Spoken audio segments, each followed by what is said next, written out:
Hey guys எல்லாரும் எப்படி இருக்கீங்க? நிறைய நாள் இப்ப வந்திருக்கேன். இடையில நர்சிசம் சம்மந்தமான ஒரு கதை வந்து பிரியா மோகன் குரல்ல இருக்கு. நிறைய பேர் கேட்டிருப்பீங்க அப்படின்ட்டு நினைக்கிறேன். சரி ஓகே. இன்னைக்கு என்ன வந்தேன் அப்படின்ட்டா வந்து அனுப்பமா பரமேஸ்வரன். அவங்களோட இன்டர்வியூ வந்து எல்லாருமே பார்த்துருப்பாங்க. மோஸ்ட்லி வந்து நர்சிசம் சம்மந்தமா பேசியிருப்பாங்க. சரி நம்மளோட சேனல்ல டிஸ்கஸ் பண்ணுற டாபிக் ஆச்சு. அதை பற்றி பேசலனா அப்படின்ட்டு தான் நான் இன்றைக்கி ஒரு வீடியோ பண்ணலாமான்னு யோசித்தேன். நிறைய கமெண்ட்ஸ் அண்ட் போஸ்ட் பார்த்தேன். அது என்னத்துக்கு பேசணும்? அதுதான் ரிலேஷன்ஷிப்லேருந்து வெளியே வந்தாச்சு. அதை பற்றி பேசக்கூடாது, அதெல்லாம் தேவையில்ல, கடந்து போகலாம் அப்படின்ற மாதிரி இருந்துச்சு. பட் பேசணும். ஏன் பேசணும் அப்படின்ட்டா வந்து வெளியில் சொல்கிறது தான் நர்சிஸ்டிக் பீப்புளுக்கு வந்து பெரிய பயமே. தங்களை பற்றி எக்ஸ்போஸ் பண்ணிடுவாங்களோ அப்படின்ட்டு. அதோட வந்து நிறைய பெண்கள் வந்து நாம் இப்படியான ஒரு ரிலேஷன்ஷிப்பில் பெண்கள் மட்டுமில்லை ஆண்களும் தான் இருக்கமென்று தெரியாமலே இருக்கிறாங்க. ஒரு மாதிரி தங்களோட எனர்ஜியை வேஸ்ட் பண்ணிவிட்டு எனர்ஜியை அவங்க கன்சியூம் பண்ண விட்டுட்டு தங்களோட நிம்மதியை தொலைச்சி சந்தோஷத்தை தொலைச்சி வாழ்ந்துட்டு இருக்காங்க. So they should understand okay we are in this relationship, there is no love here அப்படின்னு அவங்க அண்டர்ஸ்டாண்ட் பண்ணணுமெண்டா இப்படியான விஷயங்கள் சிலது பேசித்தானே ஆகணும். நிறைய கமெண்ட்ஸும் பார்த்தேன் அது ரிலேட்டடாக நானும் கோ த்ரூ பண்ணுறேன் அப்படி இப்படின்னு நிறைய பேர் போட்டுகிட்டே இருந்தாங்க. அது உண்மை. ஏனெண்டா வந்து சில விஷயங்கள் வந்து ரொம்ப எக்ஸ்ட்ரீமாக இருக்கும் நார்சிஸ்டிக் ரிலேஷன்ஷிப்பில் இருக்கும்போது. த கோல்ட்னஸ், அந்த கோல்ட்னஸ் அவங்க சொல்லியிருப்பாங்க. அது கோவமாக இருக்கும்போது நமக்கு யாராவது கத்தியால் குத்தினா கூட தடுக்க மாட்டாங்கன்னு இட்ஸ் 100% ஷுவர். இப்போ வந்து அவங்களோட அந்த கோல்டு பர்சனாலிட்டிக்குள்ளே போயிட்டாங்க சண்டை அப்படின்னு சொல்லும் போது, இப்போ நமக்கு ஒருத்தவங்க மேலே கோவம் இருக்குது. பட் அந்த பர்சன் வந்து ரொம்ப வந்து அடிபட்டுட்டேன்னு வைங்களேன், அடிபட்டு கீழே கிடக்குறாங்கன்னா, கோவம் இருக்கும்போது நம்ம என்ன பண்ணுவோம்? ஓடி போய் தூக்கிவிடுவோம். இருந்தோ கோவம் வந்து வேறு இடத்துல இருக்கலாம். பட் அதுக்காக அடிப்பட்டவங்கள பார்த்து நம்ம ஹியூமிலேட் பண்ண மாட்டோம். இது பண்ண மாட்டோம். என்னது ப்ளேம் பண்ண மாட்டோம். கஷ்டப்படுறாங்க அப்படின்ட்டு தூக்கி விடுவோம். பட் அதுவே ஒரு நர்சிஸ்டிக் பர்சனாக இருந்தால் நீங்கள் அடிபட்டு கிடந்தா கூட ஏன்னு பார்க்க மாட்டாங்க. நீங்கள் உயிர் போகுதுன்னா கூட தே டோன்ட் கேர். பிகாஸ் அந்த கோல்ட்னஸ் வந்து ஒரு எக்ஸ்ட்ரீம். யூ காண்ட் அதை வந்து அதுக்குள்ளே கோ த்ரூ பண்ணவங்களுக்கு தான் தெரியும் அது எவ்வளோ பெயின்ஃபுல். அவங்க சொல்லும்போது ஐ குட் அண்டர்ஸ்டாண்ட். பிகாஸ் அந்த பெயினை வந்து நம்மளால் டிஜஸ்ட் பண்ணவே முடியாது. அது ரொம்பவே கஷ்டமாக இருக்கும். இப்போ கோவம் என்றதும் ஒருத்தங்க கஷ்டப்படும் போது பார்த்துட்டு இருக்கிறதும் வந்து இட்ஸ் நாட் ஹியூமனிட்டி. நம்ம நர்சிஸ்டிக் பீப்புள்கிட்ட அந்த ஹியூமனிட்டி எதிர்பார்க்க முடியாது. பிகாஸ் அந்த டைமில் வந்து அவங்க ஆக்ட் பண்ணுறது அப்படி தான் இருக்கும். They don't care. நீங்கள் உங்களுக்கு என்ன நடந்தாலும் தே டோன்ட் கேர். அவங்களுக்கு கோவம், அவங்களோட கோவம் தான் முக்கியம். அவங்களோட ஈகோ சாட்டிஸ்ஃபை ஆகணும். அவங்க அதுலேருந்து வெளியே வரணும். அது மட்டும்தான் அவங்களோட ஃபோக்கஸாக இருக்கும் தவிர they don't care the surrounding. அதான் நார்சிஸ்டிக் பீப்புள். அவங்களோட வாழவே முடியாது. வாழ்கிறது ரொம்ப ரொம்ப ரொம்ப கஷ்டமாக இருக்கும். அவங்க இன்னொரு எக்ஸாம்பிள் சொல்லியிருந்தாங்க. ஒரு நாள் ரெமோ, ஒரு நாள் அன்னியன், ஒரு நாள் அம்பி. It's 100% right. அப்படித்தான் இருப்பாங்க. ஒரு நாள் வந்து லவ்வண்டா வந்து அப்படி லவ் அள்ளி அள்ளி கொடுப்பாங்க. இப்போ நீங்கள் வந்து கொஞ்சம் வித்ட்ரா பண்ணுறீங்களோ, நீங்கள் கொஞ்சம் வெளியே போகிறீங்களோன்னு லவ்வுன்னு அப்படி அள்ளி கொடுத்து நீங்களை வந்து வெளியே போகாமல் அப்படியே பிடிச்சி வைப்பாங்க. இன்னொரு நாள் என்ன பண்ணுவாங்கன்னா, கோவம் வந்து அதான் உங்களுக்கு வந்து யாராவது கத்தியால குத்த வந்தால் கூட குத்து, நான் பார்த்துட்டு இருக்கேன் அப்படின்ற மைண்ட் செட்டில் இருப்பாங்க. அடுத்து வந்து அம்பியண்டா சில நாளில் வந்து காலில் விழுவாங்க. ஐயோ நான் தெரியாமல் பண்ணிட்டேன், இப்படி பண்ண மாட்டேன் நீ அப்படி இப்படின்ட்டு. ஸோ ஒரு மிக்ஸ் ஆஃப் எமோஷன்ஸ் உங்களுக்கு கொடுத்து உங்களுக்கு வந்து என்ன முடிவெடுக்கிற லைஃப்லன்னே தெரியாமல் இருக்கும். அப்படி பல பல பல வருஷங்கள வேஸ்ட் ஆக்குனாக்கள் இருக்கிறாங்க. ஏன்டா வந்து இப்போ ரிலேஷன்ஷிப்பில் இருக்கக்குள்ளயாவது வெளியே வந்துடுறாங்க. மேரேஜ்ன்றக்குள்ள வெளியே வர்றது ரொம்ப ரொம்ப கஷ்டம். It's so hard. ஆனால் அப்படியும் வந்து டிஜஸ்ட் பண்ணிட்டு அதை அட்ஜஸ்ட் பண்ணிட்டு இருக்கிறவங்க இருக்கிறாங்க இன்னுமே. பட் வந்து ஒரு ரிலேஷன்ஷிப்பில் கூட அப்படி தான் ஹோல்ட் பண்ணுவாங்க. இப்போ நம்மளோட மைண்டில் வந்து எது ரெஜிஸ்டர் ஆகும்? இப்போ ஒருத்தவங்க ரொம்ப கோவமா நேற்று இருந்தாங்க. இன்றைக்கி வந்து ரொம்ப லவ்விங்காக இருக்காங்க. அந்த லவ்வை நீங்கள் எக்ஸ்பெக்ட் பண்ணவே மாட்டீங்க. ஸோ அப்போ அந்த லவ்விங் தான் நம்மளோட மைண்டில் ரெஜிஸ்டர் ஆகும் தவிர அந்த கோவத்தை நாம் மறந்துடுவோம். அதான் எம்பாத்திக்கு இருக்கிற பெரிய பிரச்சனை.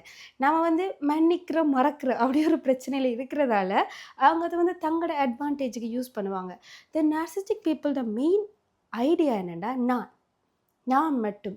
சந்தோஷமாட்டா நான் மட்டும். அவங்களுக்கு எக்ஸ்ட்ரீம் ஜெலசி இருக்கும். சிலர் காட்ட மாட்டாங்க. பட் உள்ளுக்குள்ள எக்ஸ்ட்ரீமான ஒரு ஜெலசி இருக்கும். தன்னை விட தன்னோட வைஃப், தன்னோட ஹஸ்பண்ட், தன் துணை வந்து மேலே போயிடக்கூடாது. அந்த மைண்ட் செட் நிறையவே இருக்கும். பிகாஸ் தான் தான் பெரிய ஆள், தான் தான் அவங்கள கண்ட்ரோல் பண்ணணும். ஸோ அந்த கண்ட்ரோலுக்காக வந்து ஒரு எக்ஸ்ட்ரீமான ஜெலசி உள்ளுக்குள்ள இருக்கும். சிலர் காட்டுவாங்க, சிலர் காட்ட மாட்டாங்க. அண்ட் வந்து அவங்களுக்கு எப்போவுமே வந்து தன்னை தவிர வேறு எதுவும் யோசிக்க மாட்டாங்க. பிறந்த குழந்தை இருந்தால் கூட அதை யோசிக்க மாட்டாங்க. நான் மட்டும்தான். அந்த ஒரு 100% சுயநலம் அப்படின்ற மைண்ட் செட் அவங்களுக்கு இருக்கும். நான் நல்லா இருந்தால் சரி, எனக்கு மட்டும் காசு இருந்தால் சரி, என்ன எல்லோரும் பார்த்துக்கொண்டா சரி. ஸோ அந்த ஒரு மைண்ட் செட் இருக்கும்போது அப்படியானவங்க கூட உங்களால் எப்படி ஒரு ரிலேஷன்ஷிப் மெயின்டைன் பண்ண முடியும்? It's hard right? இப்போ அவர் மட்டும்தான் இருக்கிறார். அந்த கேர்ள் மட்டும்தான் நார்சிஸ்டிக் கேர்ளோ பாய் அவங்க மட்டும்தான் இருக்காங்கன்னா, அவங்க வந்து இன்னொரு பர்சனை அந்த சர்க்கிளுக்குள்ள எடுக்கக்கூடாது.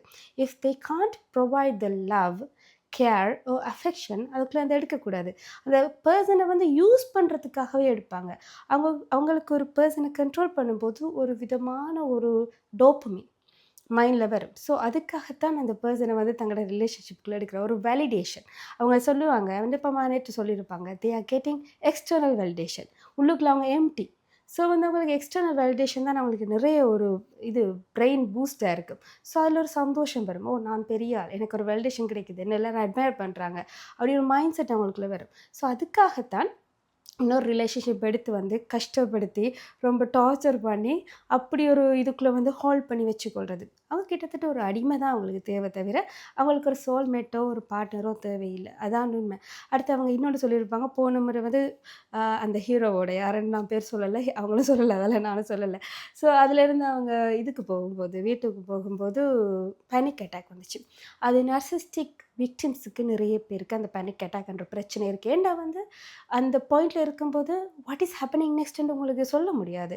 பிகாஸ் வந்து இன்றைக்கி வந்து நல்லா இருப்பாங்க, நாளைக்கு நல்லா இருக்க மாட்டாங்க. அவங்களோட மைண்டில் என்ன ஓடுது, அவங்க எதுக்காக சண்டை பிடிப்பாங்க. இப்போ ஒரு ஸ்பெஷல் ஒகேஷன்னா வந்து அன்றைக்கி தான் சண்டை வரும் உங்களுக்கு. இப்போ பர்த்டே, உங்களோட பர்த்டே கொண்டாட போகிறீங்கன்னா நீங்கள் சிரிச்சு அவங்களுக்கு பிடிக்காது, அன்றைக்கி தான் சண்டை வரும். ஸோ அப்படி இருக்கும்போது அவங்கள பற்றி உங்களுக்கு தெரியாது. They are unpredictable. ஒரு நாளைக்கு நல்லா இருப்பாங்க, ஒரு நாளைக்கு இதாக இருப்பாங்க, ஒரு நாளைக்கு பயமாக இருப்பாங்க. இப்போ லவ், அஃபெக்ஷன், அட்ராக்ஷன் அதுக்குள்ளே போட்டுட்டோமேண்டா யூ காண்ட் வித்ட்ரோ ஈஸிலி. அந்த வித்ட்ரோவல் வந்து இட்ஸ் ஸோ ஹார்ட். அண்ட் அது நிறைய பேர் கஷ்டப்பட்டு பண்ணியிருக்காங்க. அப்படி வித்ட்ரா பண்ணிட்டீங்கன்னா அந்த எமோஷனல் அட்டாச்மெண்ட்டை கண்டிப்பாக நீங்கள் வாழ்க்கையில் ஜெயிச்சிடலாம். அவங்களோட ட்ரப்புக்குள்ளே நீங்கள் மாட்ட மாட்டீங்க. அந்த வித்ட்ராவல் தான் it's very important in life. So அப்போ நமக்கு தெரியாமல் இருக்கும்போது அது விதமான பேனிக் அட்டாக்கை கொடுக்கும். எப்போவுமே வந்து அந்த ஹார்ட் பீட் வந்து ஹையாக துடிச்சிட்டே இருக்கும். நர்சிஸ்டிக் விக்டிம்ஸ்கிட்ட கேட்டு பாருங்கள், எப்போவுமே அவங்களுக்கு ஒரு பயம் இருக்கும். எப்போ என்ன நடக்கும், எப்போ அடுத்தது என்ன நடக்கும், நாம் இதுக்குள்ளே போக போகிறோம், அடுத்தது என்ன சொல்லுவாங்க, எப்படி அந்த ரிலேஷன்ஷிப் அடுத்த பிரச்சனை எப்போ வரும். ஸோ அப்படி ஒரு ரூட்டீனில் இருக்கிறதால உங்களால் நிம்மதியாக இருக்க முடியாது. நிம்மதி, பீஸ் ஆஃப் மைண்டுன்றது வந்து ஜீரோ தான் அந்த ரிலேஷன்ஷிப்பில். அடுத்தது வந்து இன்னொரு வீடியோ நான் பண்ணலாம் அப்படின்ட்டு யோசித்தேன். இப்போ இந்த அனுபவமா பற்றி பேசிட்டு இன்னொரு வீடியோ பண்ணலாம்னு யோசித்தேன். என்னடா வந்து சில ரிலேஷன்ஷிப் வந்து வெளியே வர முடியாது. இப்போ சிலர் வந்து ஏதோ ஒரு தேவைக்காக நர்சிஸ்டிக் அபியூசிவ்ல நீங்கள் சிக்கி கொண்டிருக்கலாம். எல்லாராலையும் டிவோர்ஸ் பண்ணிட்டு போக முடியாது. சிலர் அம்மா அப்பா நர்சிஸ்டிக்காக இருப்பாங்க, சிலர் குழந்தைங்க நர்சிஸ்டிக்காக இருப்பாங்க, வளர்ந்த ஒரு டீனேஜ் பையன் கூட நர்சிஸ்டிக்காக இருக்கலாம்.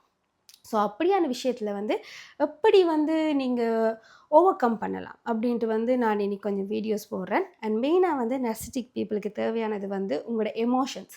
நீங்கள் வந்து கத்துறது, நீங்கள் அழுறது, நீங்கள் வந்து ரியாக்ட் பண்ணுறது, அது வந்து அவங்களுக்கு ஒரு டோப்பமைன். நீங்கள் அழுதா வந்து நீங்கள் அவங்க கோவமாக இருக்கும்போது நீங்கள் அழுதாலும் ஸ்க்ரீம் பண்ணாலும் தலையை போட்டு நிலத்தில் அடித்தா கூட உங்களை வந்து ஸ்டாப் பண்ண மாட்டாங்க, உங்களை வந்து அரவணைச்சு கொள்ள மாட்டாங்க. அதை பார்த்து ரசிப்பாங்க. அதான் நர்சிஸ்டிக் பர்சனாலிட்டி. அப்போ அப்படி ஒரு ரிலேஷன்ஷிப்ல இருந்து வந்த ஒரு பொண்ணு பேசுகிறது நான் ரொம்ப அப்ரிஷியேட் பண்ணுறேன். We should encourage. எல்லாரும் வந்து ஏன் பேசுகிறாங்கன்னு சிலர் பேசுவாங்க. They don't understand. அதுக்குள்ளே இருக்கும்போது தான் தெரியும் how hard it is and so I appreciate. உண்மையாகவே வந்து அந்த பொண்ணு பேசுகிறது வந்து ரொம்ப அப்ரிஷியேட் பண்ணேன் நேற்று. பிகாஸ் அதை சொல்கிறதுக்கு ஒரு தைரியம் வேணும். And she has that courage. And நிறைய பேர் வந்து வெளியே வந்து பேசணும். அண்ட் அப்படியான ரிலேஷன்ஷிப்லேருந்து வெளியே வரணும். அப்படி வந்தால் மட்டும்தான் யூ கேன் சர்வைவ். இல்லைன்னா வந்து லைஃப் லாங் நீங்கள் அப்படியானவங்களோடைய வந்து உங்களோட வாழ்க்கை போகும்போது தேர் இஸ் நத்திங். நீங்கள் திரும்பி பார்க்கக்குள்ள ஒரு 70-80 வருஷம் திரும்பி பார்க்கல என்ன வாழ்ந்தீங்க? உங்களுக்காக நீங்கள் வாழ்ந்தே இருக்க மாட்டீங்க. நீங்கள் அவங்களுக்காக மட்டும்தான் வாழ்ந்திருப்பீங்க. 10 பேர் இருந்தாலும் 10 பேர் சுற்றி இருக்கிற 10 பேரும் அவருக்காக மட்டும்தான் வாழ்ந்திருப்பாங்க தவிர உங்களுக்காக நீங்கள் வாழ்ந்திருக்க மாட்டீங்க. உங்களோட வாழ்க்கையை நீங்கள் அவங்களுக்கு அர்ப்பணிக்கிறீங்க. அதான் பிரச்சனை. நீங்கள் உங்களுக்காக வாழலை. So there is no point in that relationship இல்லையா? ஸோ அது சம்மந்தமான வீடியோஸ் வந்து இனி தொடர்ந்து வரும். And I support Anupama Parameshwaran. இதைத்தான் சொல்ல நினைச்சேன். And by.